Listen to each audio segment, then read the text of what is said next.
The stimulus relief plan with unemployment benefits, tax rebates with stimulus check, and stimulus benefits for businesses is headed to vote. What's in it? Hey everyone, this is Alyson Wahl with Live South Denver, and I'm back today with a special edition.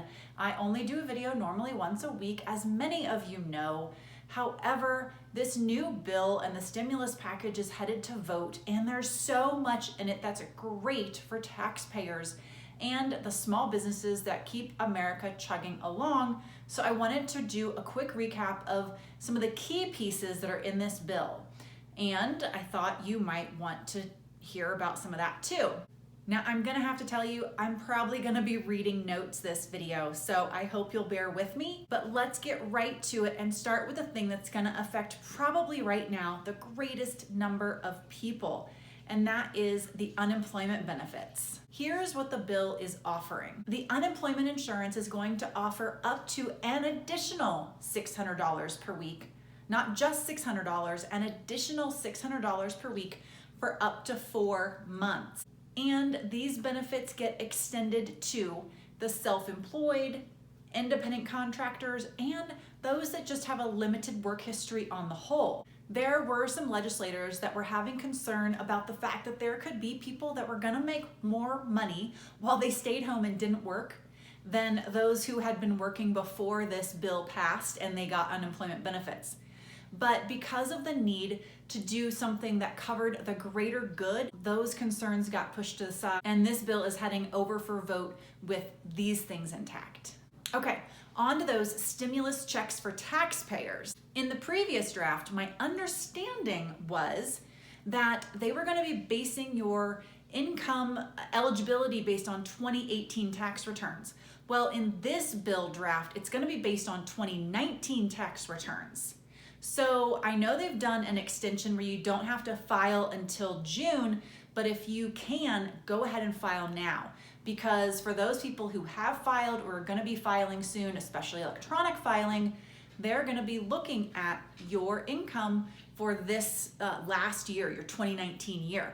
And if 2018 was a boom year for you and you'd had a lot of money, but 2019 not so much, you're going to do better off for them to be pulling numbers from 2019 versus 2018. Now, on top of that, they're going to be doing reconciliation with your 2020 income. That makes sense because we're in 2020 and this is the year where we're all getting hit with all the stuff that's going on. But what does that mean? So let's say that you get a smaller rebate right now based on 2019's numbers than you would actually deserve based on 2020's income. Well, they'll make up the difference for you next year when you file for 2020. That is great news for those of you who can use that money and who need it. But does that reconciliation mean that if you have a great year in 2020, you're gonna owe the government something? No, and that's good news too. So let's say that 2019 was a fine year and you're gonna get some money in a stimulus check, but in 2020, you're not hit so hard, or you're hit for a while, but you come and recover and you have a gangbuster year in 2020. You aren't gonna have to pay back anything you got from a stimulus check. Okay, so how much are we talking about? What's in the bill? I'm gonna look at my notes here. The bill provides for a $1,200 refundable tax credit for individuals. That's $2,400 jointly for taxpayers. But then for each child, you're gonna get an extra $500 as well. These rebates aren't counted as taxable income, so that's a bonus. And then what's the eligibility criteria? It's not that everyone's getting the same thing. The rebate starts phasing out for a single person at an income of $75,000. If you're a head of household for your tax documents, it phases out starting at $112,000 roughly. And then for joint taxpayers, that phase out begins at $150,000. The way they're doing the phase out is $50 per $1,000 earned. So now that you have the key numbers, let's go back to those scenarios about them giving you more money in 2020 to make up for, if you didn't get enough in 2019 and all of that. Let's look at what that would be in an example. If you were a single taxpayer in 2019 and you had a $100,000 income, you're not going to get a rebate check. But let's say this year you have a substantial drop in income, which is entirely possible, and we'll see that with some taxpayers. Well, they're gonna catch you up in 2020, and if you fall below the appropriate threshold, you'll get the $1,200 rebate check. It just won't be until the next cycle, the 2020 tax cycle. Now let's flip that around. You're a single taxpayer who made $35,000 in 2019 on your taxes. You're gonna get the full rebate. Now 2020 is a gangbuster year for you. $100,000 in 2020, you wouldn't have qualified for that rebate. Are you gonna owe it back to the government? No, you're not. So that's what this scenario looks like.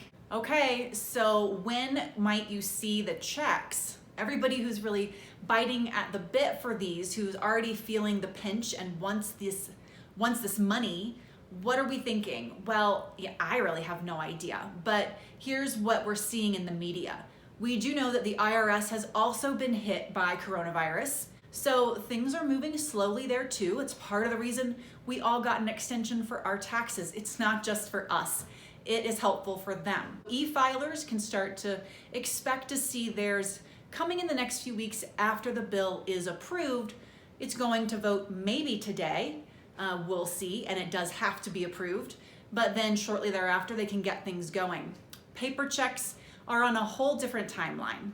That's a whole setup. There's printing, there's mailing, so that will take longer. Some legislative aides and those in the know are saying 4 to 5 weeks, but that's still substantially less time than we saw the last time we had stimulus checks, which was back in that 2008 timeframe. Okay, what are some other key components of the bill?